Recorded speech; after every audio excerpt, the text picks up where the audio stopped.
Hello, my name is Rebecca Best, and I am going to go through my professional portfolio with you for the LTDE 5306.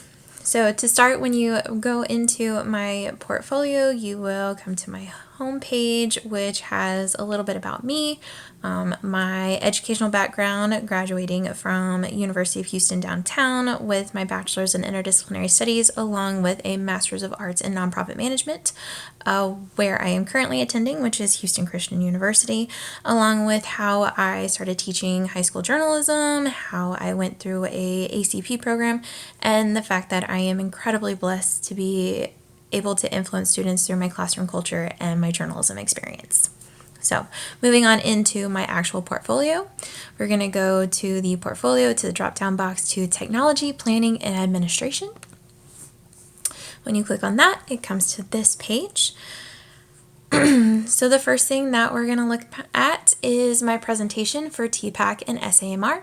The video overviews two frameworks that are often considered when making decisions about how to integrate technology within instructional design.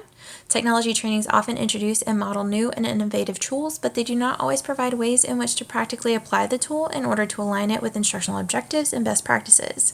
SAMR and TPAC provide a way to implement technology effectively within learning experiences. I really enjoyed creating this presentation.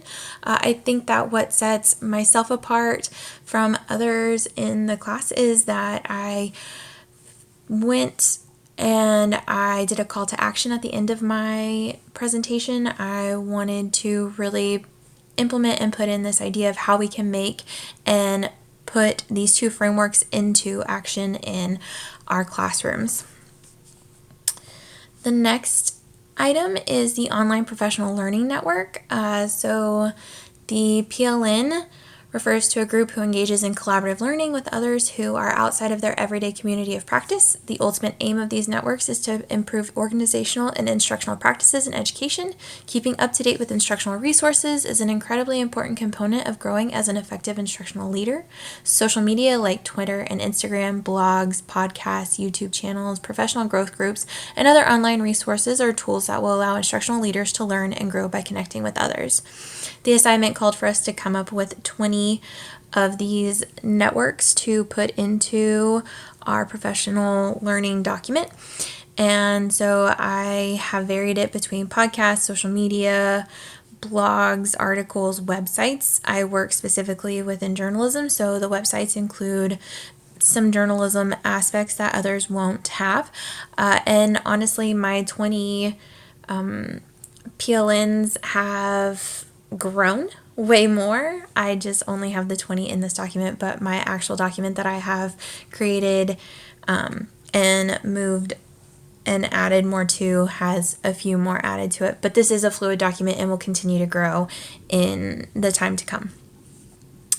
The last element is the innovative plan for change. In order to bring about innovations in teaching and learning, instructional leaders must be capable of creating plans for effective change. This proposal addresses the issue of adequate teacher support and proposes the change of implementing an instructional coach to provide personalized professional growth. The current condition, vision, and mission, change attributes, challenges, and outcomes are each discussed as they pertain to the successful implementation of this change. This change is specific to the campus that I work at and how leaders can put this into play and how the instructional coach can help the new teachers as well as the old teachers that want to be able to implement changes through professional development and able to help their students grow in their engagement as well. These are the items that I have for this 8 weeks. If you have any questions, please don't hesitate to reach out. I would love to share more. Thanks.